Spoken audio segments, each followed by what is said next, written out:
donne à cette église une pensée qui vient tout droit de ton trône. Je veux disparaître et te laisser croître au milieu de cette assemblée. Je ne sais rien, je ne connais rien. N'hésite pas plus de poser ton regard sur ma modeste personne. Fais de moi ton serviteur. Je veux te laisser conduire toutes choses afin que Jésus soit glorifié au milieu de nous. Au nom de Jésus-Christ. Amen. Prends ta Bible avec moi avant de t'asseoir. Soulève-la. Je veux que tout le monde reste debout, s'il vous plaît, pour le respect de la parole. Chacun soulève sa Bible avec moi et reprend ces paroles après moi. Je crois que la Bible est la parole de Dieu. J'ai ce qu'elle dit que j'ai. Je fais ce qu'elle dit que je fais. Je suis ce qu'elle dit que je suis. Aujourd'hui, j'entends la parole de Dieu. Elle change ma mentalité. Elle change mon cœur. Elle change mon âme. Elle apporte un nouveau regard à ma vie. Je ne suis plus la même personne. Je suis une personne nouvelle, dont la mentalité est régénérée à la lumière de la parole de Dieu. Amen. Je voudrais ce matin parler sur un sujet, un message que j'ai déjà apporté l'année dernière, sur lequel je reviens dessus ce matin. Le dimanche prochain, nous parlerons sur le mystère des offrandes. Alléluia. Donc je voudrais que, comme souvent nous parlons à l'église de faire les offrandes, de faire les cotisations, beaucoup de personnes peut-être ne comprennent pas pourquoi est-ce qu'il faille faire des offrandes à l'église. Amen.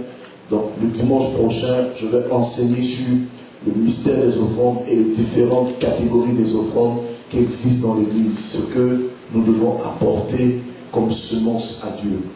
Mais ce matin, je voudrais partager un petit enseignement avec vous. Je veux qu'on aille à l'école de la vie. L'église est une école de la vie. Alléluia. Et Dieu nous amène à connaître sa volonté, à connaître sa pensée dans cette école de la vie.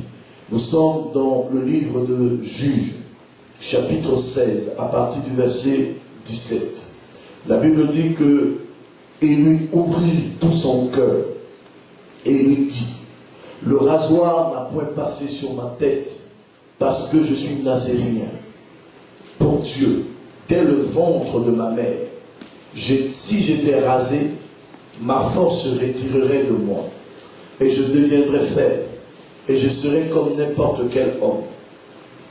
Dalila, voyant qu'il lui avait ouvert tout son cœur, envoya appeler les ducs des Philistins et leur fit dire: montez cette fois, car il m'a ouvert tout son cœur.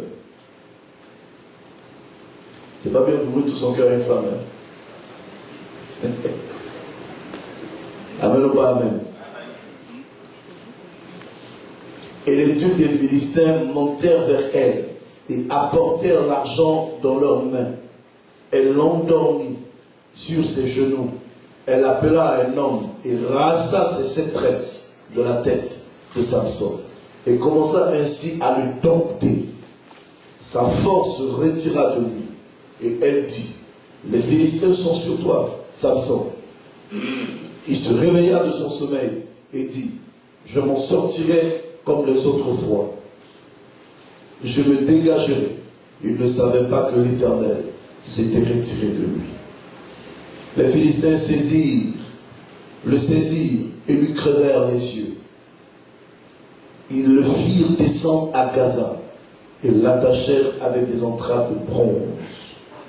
Ils tournaient la meule dans la prison. Quelqu'un dit amen à la parole. Voilà l'histoire d'un homme qui apparaît. Tu m'accompagnes? Okay. Baisse un peu pour t'asseoir. Sinon tu seras fatigué. Voilà. Réduis ça au niveau du siège. Tu t'assois. Voilà l'histoire d'un homme que nous venons de lire. Ce matin, je veux qu'on aille à l'école de la vie. Nous sommes en fin d'année. Je veux parler en même temps à l'église, mais faire un bilan. Je veux ouvrir mon cœur et parler de la part de Dieu. Parce que je sais que beaucoup de personnes viennent à l'église sans véritablement savoir pourquoi ils viennent à l'église. Beaucoup de personnes parlent de Dieu sans véritablement savoir pourquoi ils parlent de Dieu. Beaucoup de personnes prononcent le nom de Dieu dans leur bouche sans véritablement savoir pourquoi ils prononcent le nom de Dieu dans leur bouche. Beaucoup de personnes marchent avec Dieu sans savoir pourquoi ils marchent avec Dieu. Beaucoup de personnes se revendiquent être chrétiens sans véritablement savoir qu'est-ce que c'est qu'être un chrétien. Beaucoup de personnes viennent à l'église et font des simulacres de vie de chrétien, sauf à des spectacles, des théâtres, pour essayer d'offrir un type de spectacle de vie de chrétien, alors que dans le fond, ils ne sont rien de tout cela.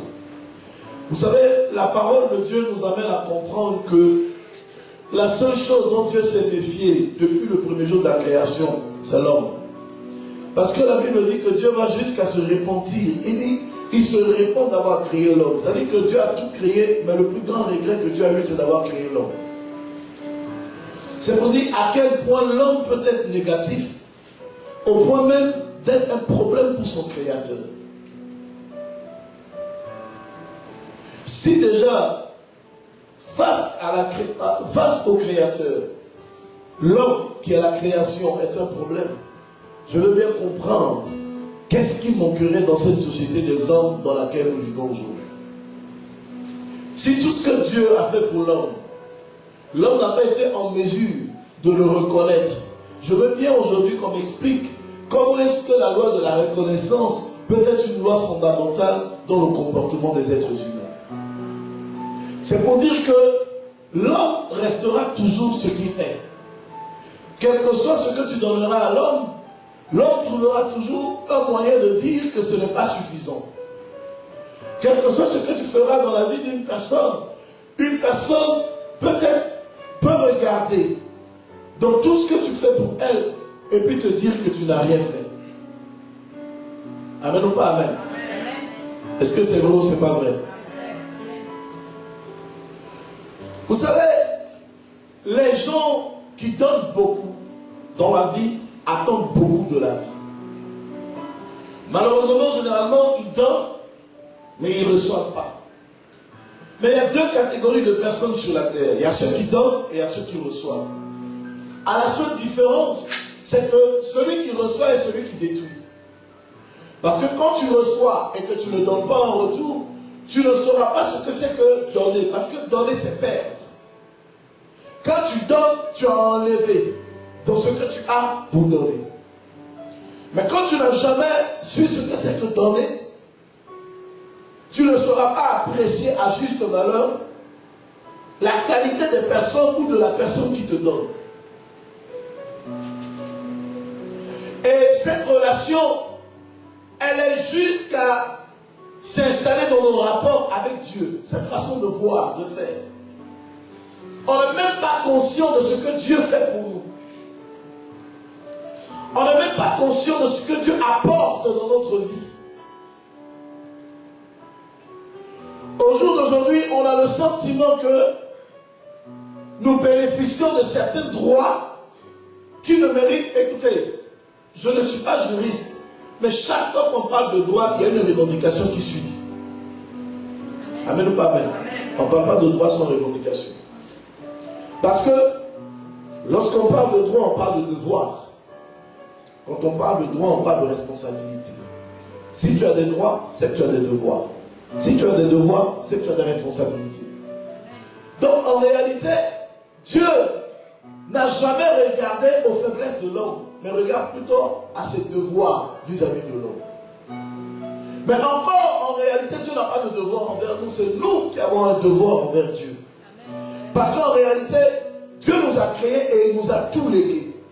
La seule chose qu'il attendait de nous, c'est que nous l'adorions. Et encore ça, nous ne le faisons pas. Encore ça, nous voulons le discuter.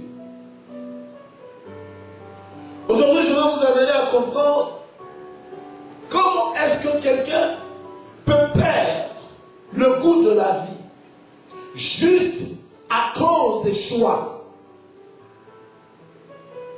qu'il parvient à faire à un moment donné de sa vie. Comment quelqu'un peut sortir du plan de Dieu pour sa destinée juste à cause d'une mauvaise décision que la personne prend. il y a des choses dans la vie, tu t'efforces ou tu t'empresses, tu t'entêtes à rentrer dedans. Tu penses que tu le fais parce que, écoutez, sur cette terre des hommes, on n'est pas libre. Celui qui pense qu'il est libre sur cette terre des hommes, il se trompe. Il n'y a pas de liberté sur la terre.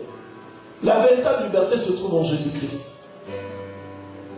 Parce que sur cette terre des hommes, même dans cette société, les lois sont tellement faites de manière à ce que il te suffit juste d'une virgule pour que tu saches que tu n'es pas libre.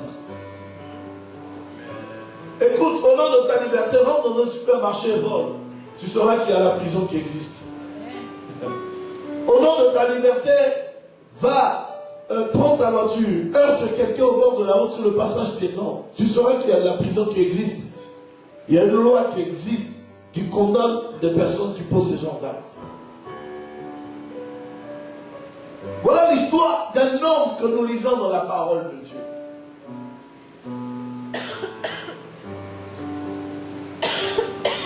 Et je vais intituler le thème de ce message « Si je restais avec Dieu ». Et si je restais avec Dieu.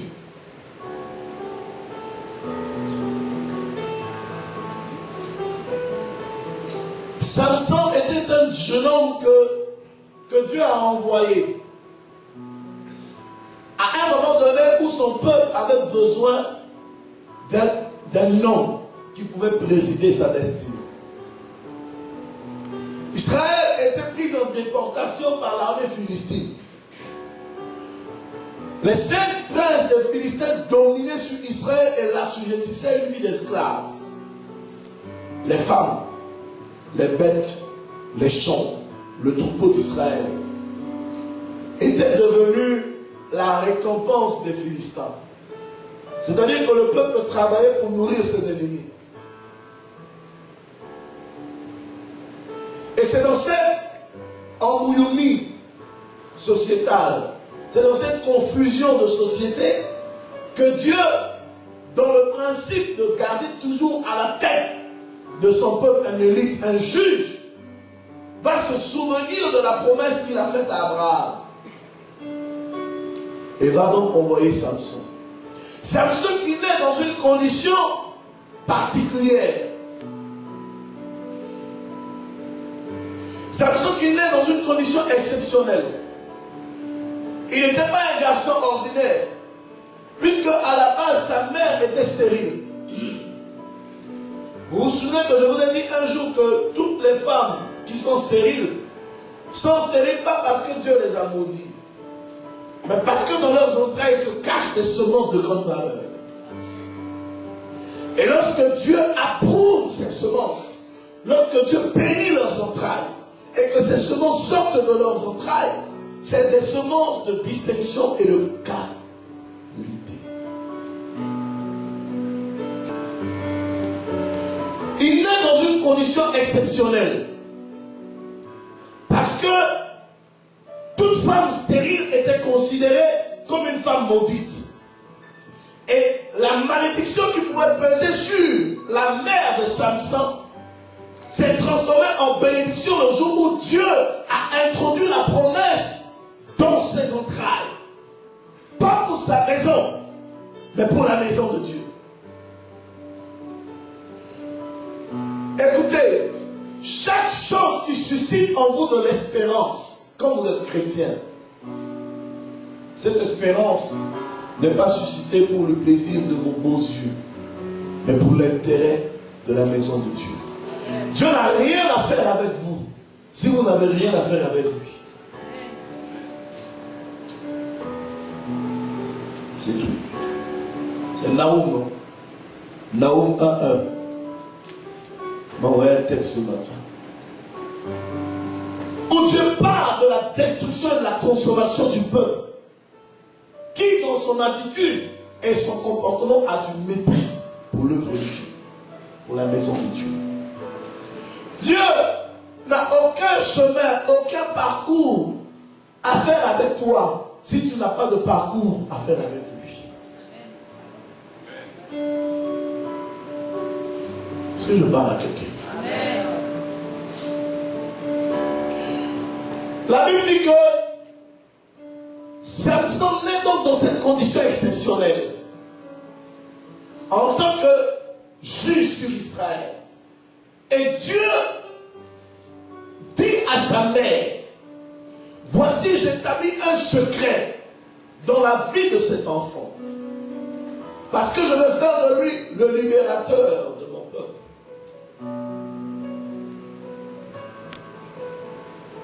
Je veux faire de lui un juge sur mon peuple. Le rasoir ne doit plus jamais passer sur sa tête pour enlever ses cheveux. Parce que c'est dans ses cheveux que je garderai sa force.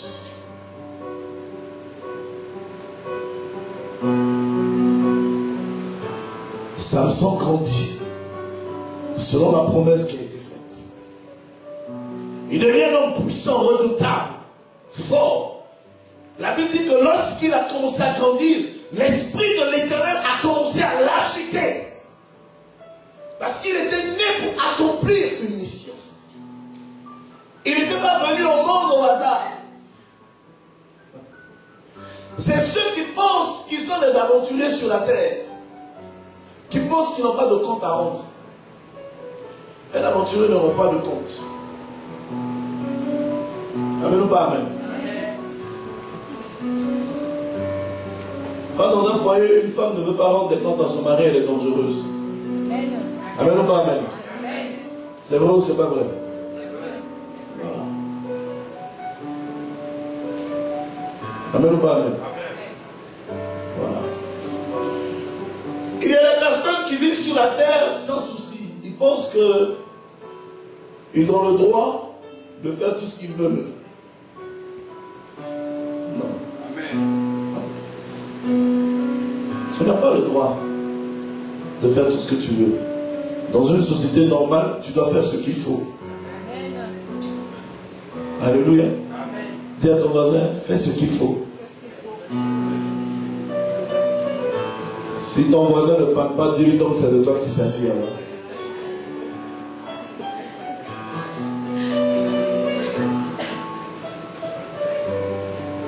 L'enfant devient donc un problème pour l'antisystème pour lequel ou contre lequel il a été envoyé. L'Esprit de Dieu a commencé à l'agiter. La Bible dit que Samson attrape l'âne, la mâchoire d'un âne, il prend cela et il tue plus de 3000 hommes avec la mâchoire de l'âne. Une mâchoire d'un animal. Il prend ça, il tue 3000 personnes avec. Donc Samson devient de plus en plus important et puissant. Sa réputation a commencé à s'étendre. Les Philistins ont commencé à avoir peur de lui. Samson a commencé à devenir important dans la société. Ce pour lequel il était né, il a commencé à l'accomplir. Il n'y a pas de plus belle réussite dans la vie que de faire ce que Dieu t'a appelé à faire. Il n'y a pas de plus belle réussite dans la vie que de vivre pour la cause en laquelle tu crois. Il n'y a pas de plus belle réussite dans la vie que de vivre selon les aspirations que Dieu a placées dans ton cœur pour le choix que tu as fait de la vie que tu veux mener. Écoutez, la vie restera fondamentalement une question de choix. Soit ça passe, soit ça casse. Tout ce que tu vois devant toi aujourd'hui a existé hier. Quelqu'un l'a vécu, quelqu'un l'a connu, quelqu'un l'a traversé. Mais ce que tu dois retenir de ça, ce n'est pas comment cette personne a vécu la chose, ou ce que la personne, comment la personne a vaincu la chose.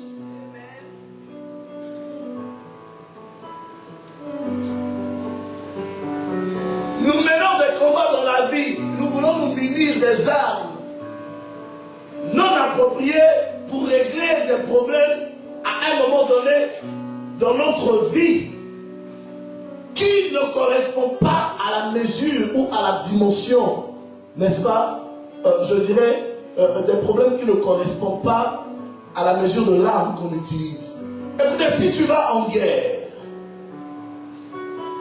si tu prends une calache pour tirer sur un avion bombardier, mais tu cours le risque tout de suite d'être enterré. Mais si un avion décolle, et que toi, si tu fais décoller un avion, les rapports sont équilibrés. Quand tu ne connais pas l'arme que ton ennemi utilise, ne sois jamais pressé de sortir ton arme.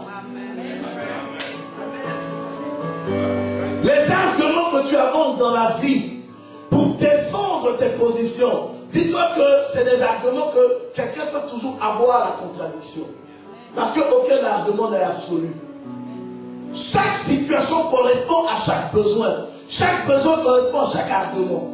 Amen. Tu ne peux pas prendre les arguments d'un problème A pour régler un problème B. Amen. Tu ne réussiras pas. Amen. Tu ne peux pas adopter une attitude dans laquelle tu as échoué hier dans quelque chose pour pouvoir réussir dans une nouvelle chose. Si dans le passé tu as échoué dans une affaire, tu ne peux pas garder le même comportement dans la même affaire. Sinon, les mêmes faits produisent les mêmes effets.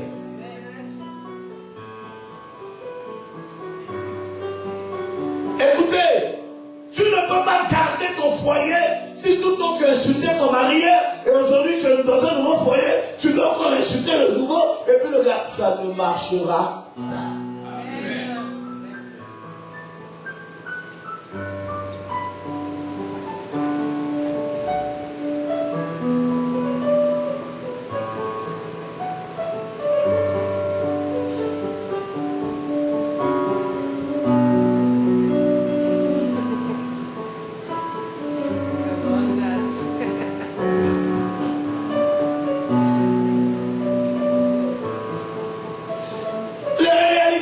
Évidentes.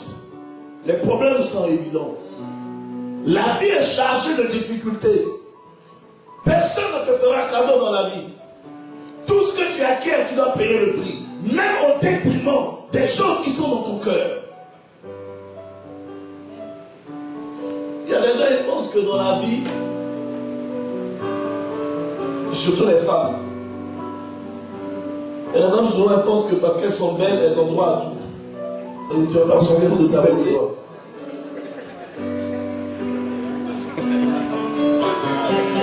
Hein? On fait bien ça, non?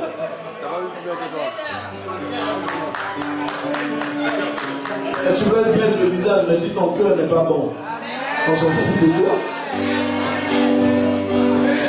Ce que Dieu dit, ce n'est pas l'apparence, c'est le cœur.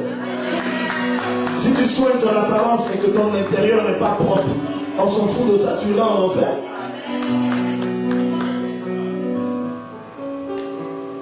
Si ton âme n'est pas propre, tu auras toujours tendance à mentir. Tu auras toujours tendance à te cacher derrière des choses. Si quelque chose est clair, pourquoi tu caches? Demande à ton voisin, dis si c'est clair, pourquoi tu caches?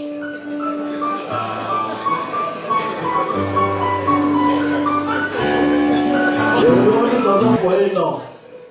Parce qu'un foyer, comment tu définis ça? Un feu qui est tenu par 3 pierres. Et je suis d'accord. Parce que 3 ne peut pas faire l'équilibre. Il y aura toujours un déséquilibre. Parce que dans le bon couple, il y a 4. Donc, c'est dans le couple qu'il y a la complicité et non dans un foyer. Quand un homme se considère dans un foyer ou une femme se considère dans un foyer, c'est là où il y a les secrets. Mais quand on se considère un couple, c'est ce que tu as dit, Jean-Pierre Roupoy, on devient une seule chair. C'est ça, non?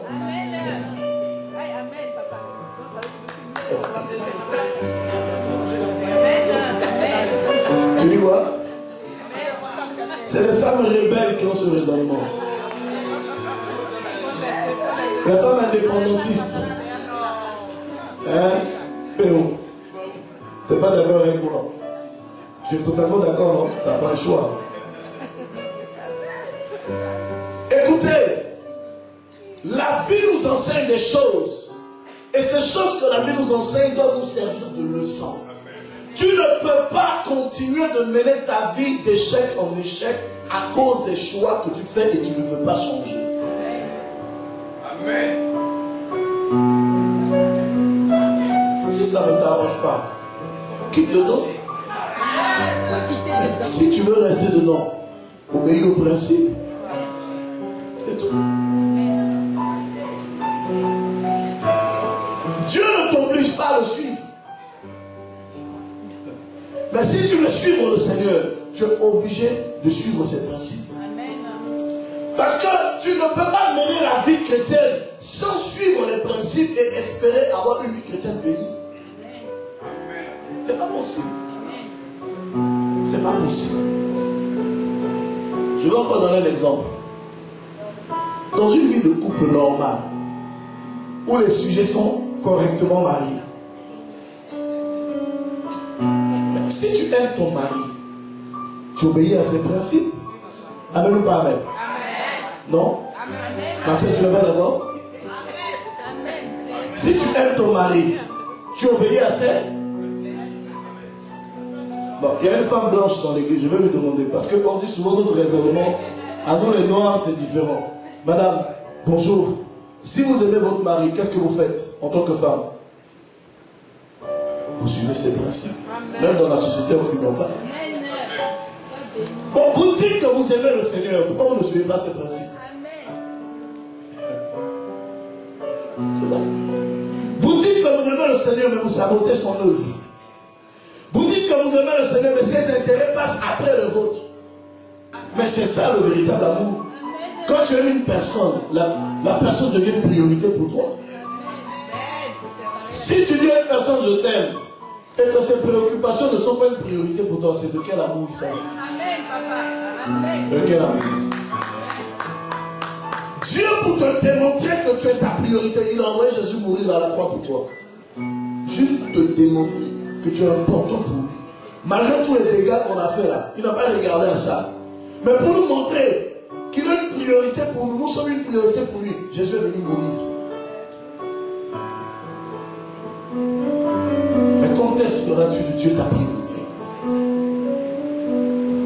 Quand est-ce feras-tu de la vie chrétienne une vie prioritaire pour toi? Alléluia. Samson, je reviens dans le message.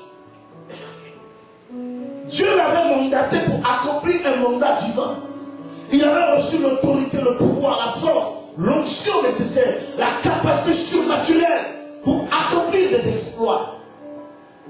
Et à la dernière minute, Samson décide volontairement de céder au désir, à la convoitise du cœur.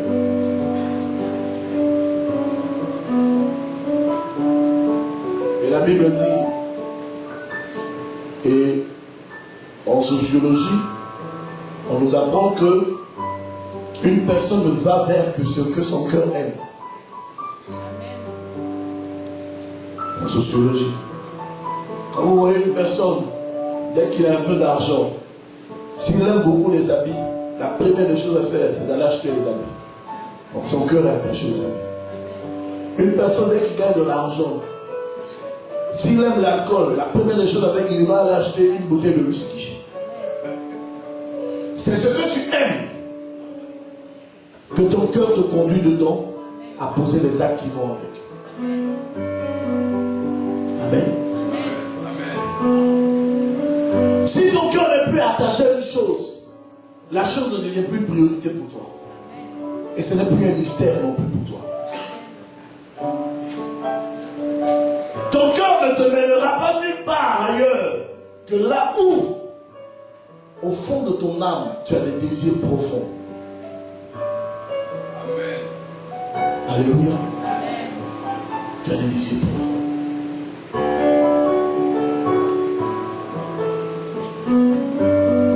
Je dis à quelqu'un que ce que tu penses dans ta tête penses disposer pour pouvoir rattraper les choses après, tu ne les auras plus. C'est pourquoi, à des moments précis de la vie, il y a des carrefours où quand tu y arrives, la décision c'est pas demain, c'est maintenant.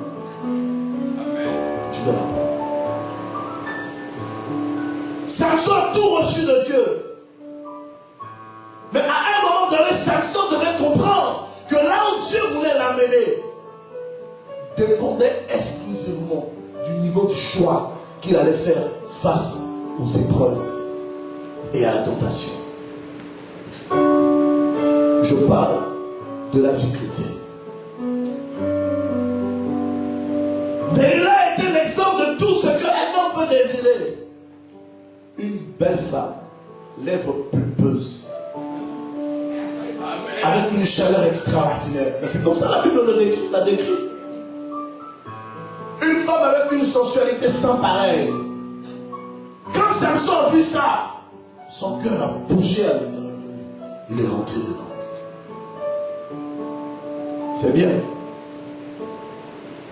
Dieu ne t'empêchera jamais d'aller où tu veux. À la seule différence, tu assumeras les conséquences de tes choix seul. Le Seigneur l'a laissé aller dedans. Il est parti. Écoutez, ce qui te tient plus à cœur, c'est ce qui va te détruire. Amen. Faites attention dans la vie.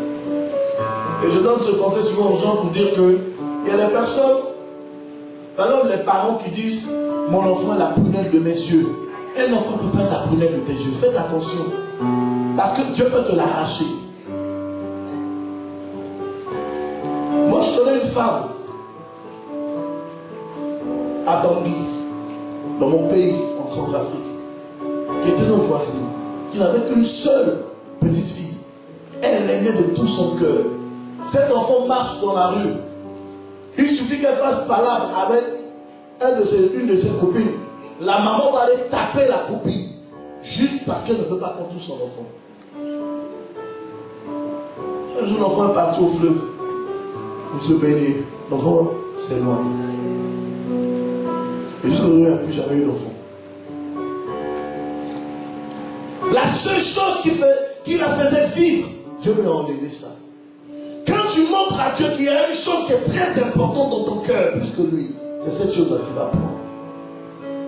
Amen.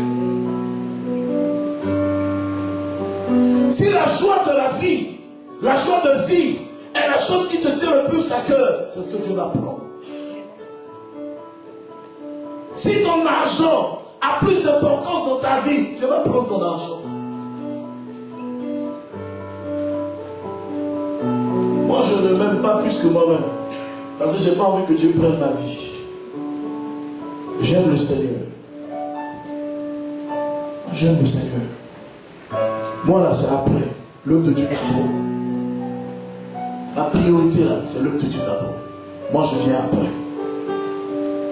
Alléluia. Aujourd'hui, on ne peut même pas porter des beaux costumes. Comme on aime porter. On est obligé de porter n'importe quoi.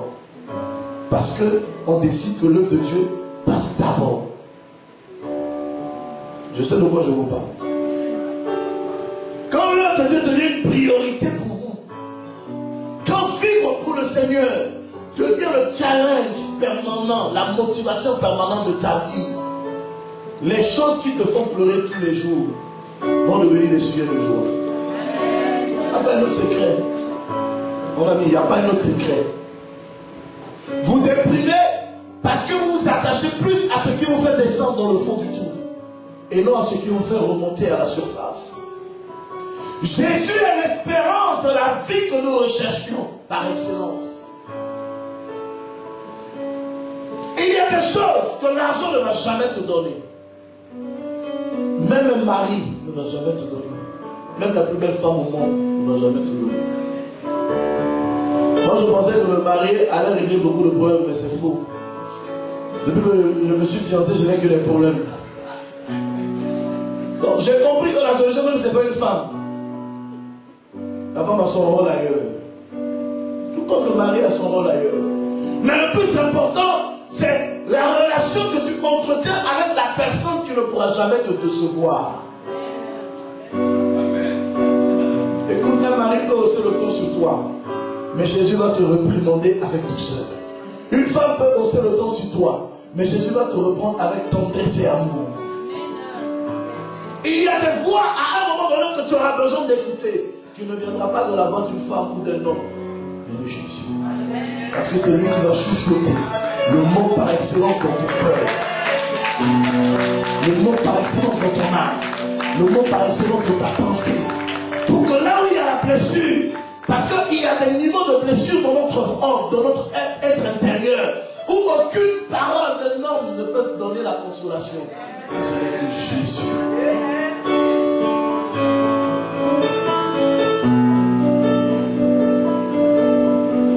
C'est comme une femme qui allait trop maltraitée par son ancien mari et qui trouve un nouveau mari et qui se bat contre toutes les réactions du nouveau mari parce que chaque fois elle replonge dans le souvenir de ce qu'elle a vécu par le passé.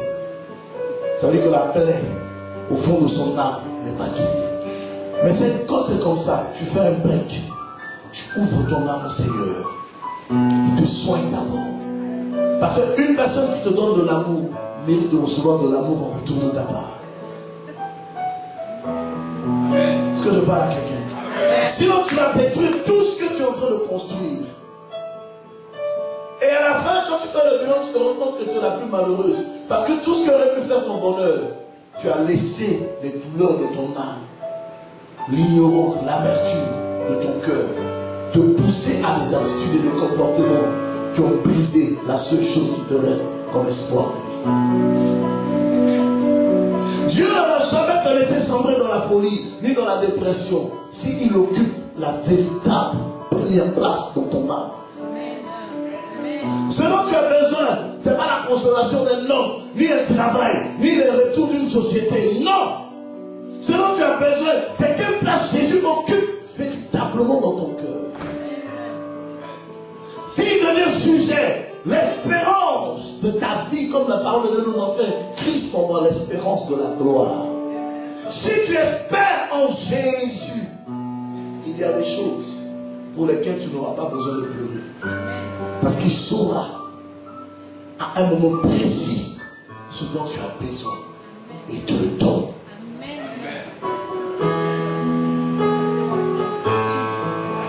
Je vous ai dit que moi j'ai un papa, non? Je vous ai dit, moi il ne fait rien à lui. Parce qu'au moment où je grandissais, j'avais besoin de l'amour paternel. C'est à ce moment que mon père m'a repoussé. Donc si je n'avais pas connu le Seigneur, ça arrive dans cette société. Même la parole de Dieu nous dit, si ton père t'abandonne, ta mère t'abandonne, moi l'Éternel, je ne t'abandonnerai pas. C'est-à-dire que le principe de l'abandon là peut arriver. Et ton père peut t'abandonner. Ta mère peut t'abandonner. Ton mari peut quitter la maison et s'en aller. Ta femme peut t'abandonner. Mais il dit, ça va arriver. Mais moi l'Éternel, je ne t'abandonnerai pas.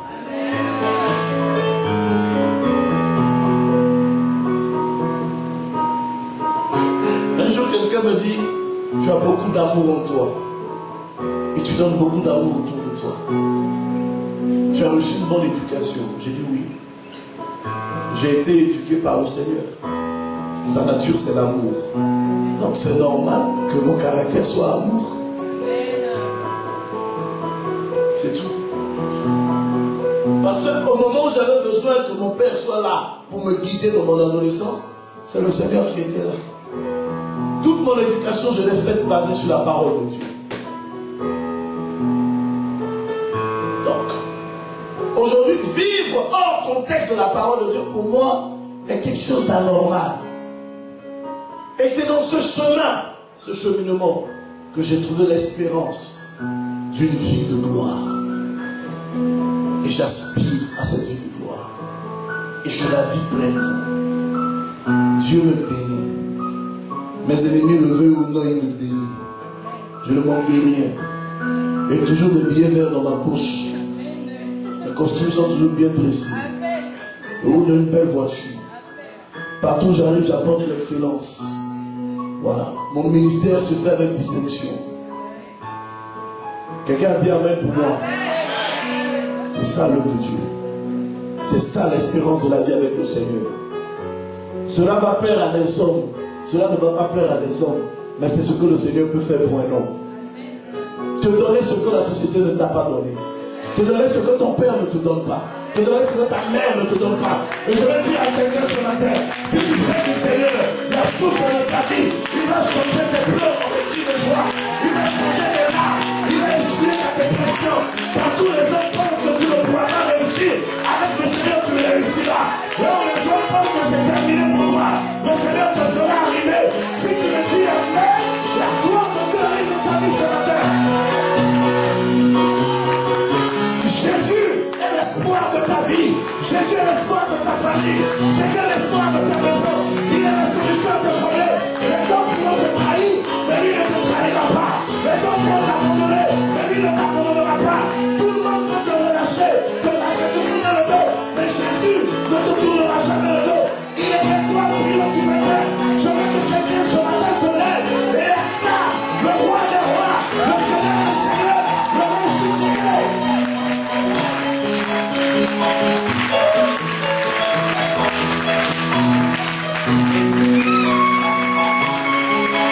Je te parle pas des mondes ordinaires.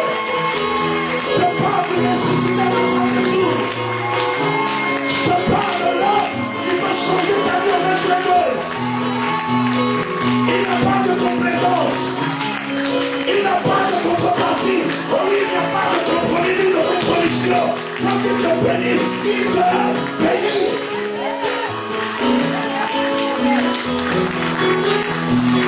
Jésus est le seul homme qui n'a pas besoin de la permission de ton père, de ta mère, pour faire quelque chose dans ta vie. Quand il t'a choisi, il t'a choisi. Mesdames et messieurs, j'ai le plaisir de vous annoncer que vous êtes le choix de son cœur. Vous êtes le choix de son cœur. Vous êtes le choix de son cœur. Vous êtes le choix de son cœur.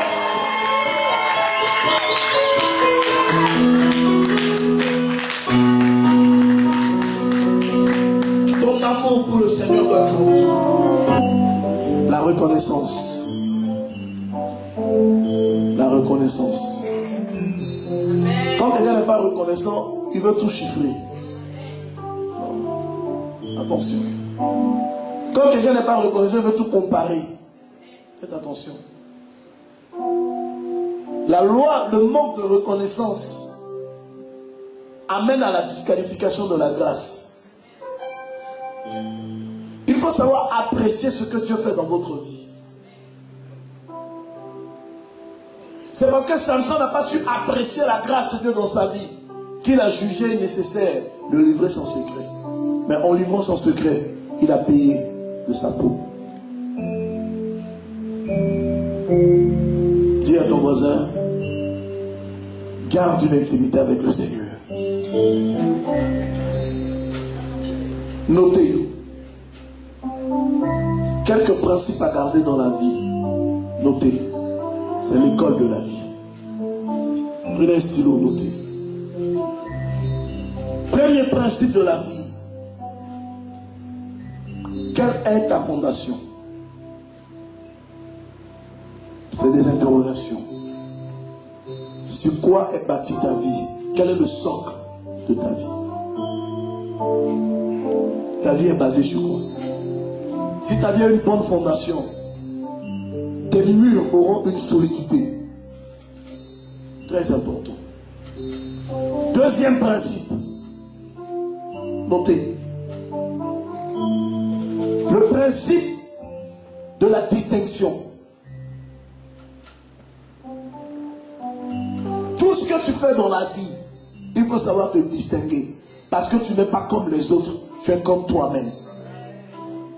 Dieu t'a créé unique. Avec un modèle spécial. Les hommes peuvent ne pas le reconnaître, c'est pas grave. Mais Dieu reconnaît qui tu es.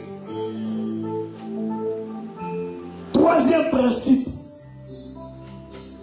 Le principe de l'auto-qualification. Donne-toi toi-même les moyens d'aller là où Dieu veut que tu ailles. Parce que si tu attends que les hommes te donnent les moyens, ils ne te donneront jamais les moyens. L'homme qui a réussi ne va jamais te prendre la main pour te dire voici le chemin par lequel je suis passé pour réussir. Jamais. Amen. Il ne te dira jamais véritablement comment tu as fait pour réussir. Même la femme que je suis en train de marier, je ne lui ai jamais dit comment elle fait pour gagner l'argent. Mais pourquoi je vais lui dire, elle va dire à l'aide de ses frères et puis il va faire la même chose que moi. C'est une façon de voir. En fait, la vie, c'est comme ça. Le principe de l'auto-qualification. Il faut te donner toi-même les moyens d'atteindre tes objectifs. Quatrième principe, le principe de reconnaissance. Savoir dire merci. C'est important. La reconnaissance. Quelqu'un t'a fait du bien aujourd'hui, vous avez un problème, tu dis, ouais, il faut dire, je vais te rembourser. Tu es sûr que tu peux rembourser? Il y a des choses, l'argent peut payer, il y a des choses, l'argent ne paye pas. Quelqu'un peut te donner de l'argent. Par argent, tu restitues.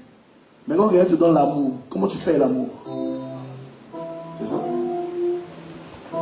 Quelqu'un te donne le temps, comment tu payes le temps? Quelqu'un te donne la volonté, comment tu payes la volonté? Quelqu'un te donne sa personne, sa vie, sa disponibilité, sa disposition. Comment tu payes ça? Ça n'a pas de prix. Si tu entres dans ce raisonnement, c'est de l'ingratitude. Il faut être reconnaissant dans la vie. Alléluia. Vous savez, dans la vie, quand quelqu'un te réclame des choses, c'est que la personne a envie de te donner. Quand une personne, tu vis dans une relation avec une personne, et que la personne te demande tout le temps des choses, te réclame tout le temps des choses, te revendique tout le temps des choses, c'est que la personne veut toujours te donner. Et il veut qu'il y ait un rapport d'équilibre. Il faut connaître la vie. L'école de la vie, c'est important.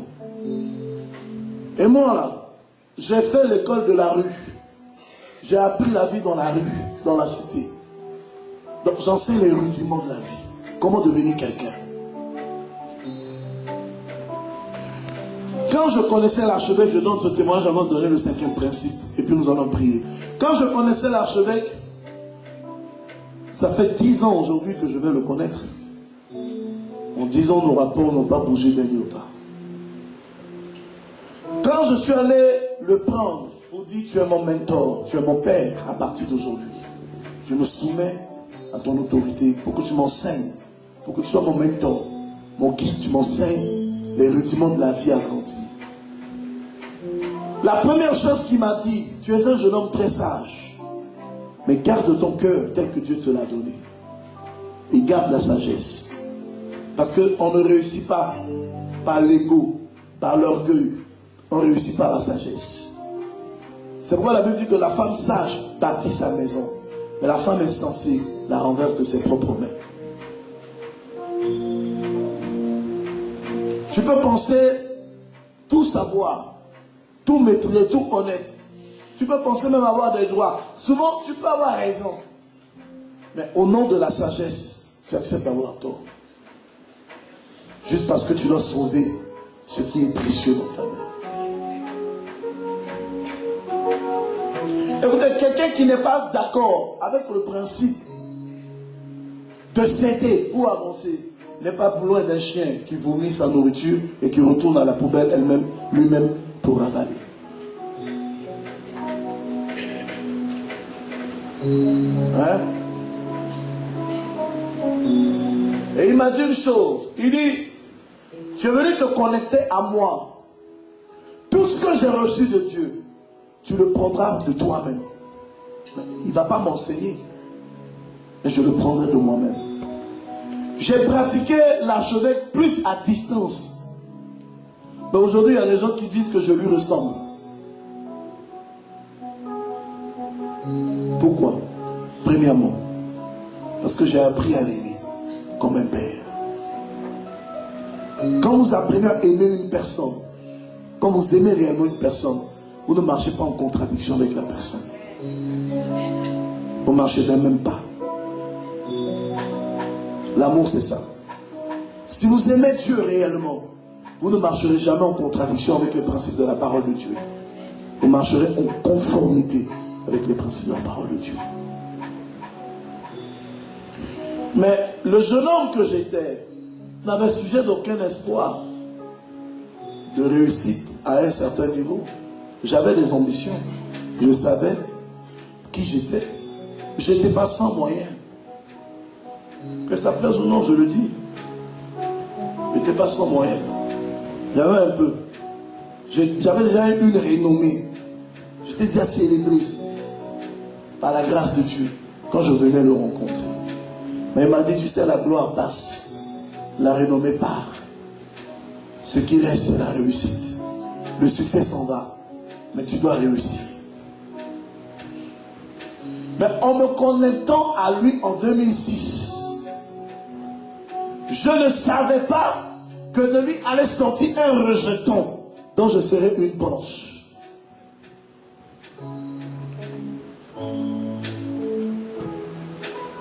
Et c'est dans cette relation que j'ai eu une relation qui a fait mon sujet aujourd'hui.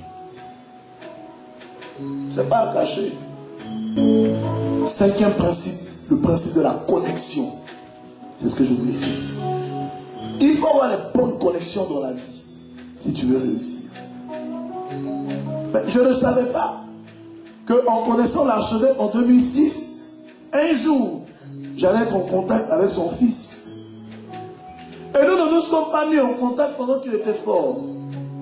C'est quand il est tombé dans son exil que lui et moi on est devenus amis. Et dans ça, j'ai vu Dieu l'élever très fort. Et quand je tombais dans mon exil, Dieu l'a utilisé pour me relever. Mais la marche avec ces personnes n'a pas été facile. Il y a eu des moments où il faut savoir s'abaisser. Même en tant qu'homme de Dieu, il faut savoir s'abaisser. Savoir faire la part des choses. Savoir reconnaître la grâce, l'onction qui est dans la vie de chaque personne. Comme je le fais ici à l'église. Il y a des moments où j'ose le ton. Il y a des moments où je baisse le ton. Parce que dans une connexion, Dieu peut te mettre dans une connexion. Mais si tu ne sais pas entretenir la connexion, elle ne va pas te donner la production. Si tu fais le point, tu as croisé combien de personnes dans ta vie qui auraient pu changer ta vie? Mais à cause de ton orgueil, ton ego. Moi, je n'accepte pas. Moi. Tu n'as rien, moi. Tu n'es rien même, moi. La vie est trop courte, faites attention. Descendez, soyez simples. Restez zen dans la vie. Faites-vous petit. Laissez Dieu vous briser. Laissez Dieu vous ramener et lui-même vous élever. La Bible dit, à lui appartient l'élévation et l'abaissement. C'est lui qui abaisse l'un et qui élève l'autre. Laissez Dieu faire de vous des bons sujets. Alléluia. Laissez Dieu vous préparer à une destinée de gloire. Il dit, abaissez-vous sous la main puissante de l'Éternel et il vous élèvera au temps convenable. L'orgueil détruit beaucoup de personnes. L'orgueilleux, c'est celui à qui quand on dit tu es orgueilleux, dit non, je ne suis pas orgueilleux. C'est toi qui es orgueilleux. Ça, c'est le propre de l'orgueil. Parce que moi, j'ai dit très orgueilleux. Non, c'est Dieu qui m'a brisé. Ce que vous appelez l'orgueil, c'est pas ça. Quelqu'un qui frime n'est pas orgueilleux. Faites attention. Quelqu'un qui aime avoir une bonne apparence n'est pas forcément un orgueilleux. On peut le traiter comme un macho vu. Un macho. Mais l'orgueil est une expression de cœur et un état d'âme. Faites attention. C'est un péché subtil. N'aime pas les reproches. N'aime pas les remarques. Croit tout savoir. Pense que les hommes n'ont pas le droit de leur dire ce qu'ils doivent faire. Soyez calme. Laissez Dieu vous emmener là où il veut vous emmener. Amen. Qui a compris quelque chose dans ce que j'ai dit? Je vais prier pour quelques personnes ce matin avant de finir. Je prie pour des personnes qui sont désespérées, qui avaient perdu la foi, qui avaient sombré dans la dépression, qui ont fait des mauvais choix dans la vie. Et ces choix ont laissé grandir des conséquences négatives. Des personnes dont les blessures de leur cœur sont devenues une amertume qui les étouffe à exprimer véritablement la joie de vivre. Viens devant, je prie pour toi. Vous savez ce que je recherche pour 2016? Ce n'est pas une église par spectacle, mais c'est une église en profondeur, dont les cœurs sont réellement transformés. J'ai compris que le plus grand défi de l'homme, c'est le cœur. Le cœur. Alors que si nous avons résolu le problème du cœur, on serait très très loin avec le Seigneur aujourd'hui. Que Dieu vous bénisse. Acclamez le Seigneur.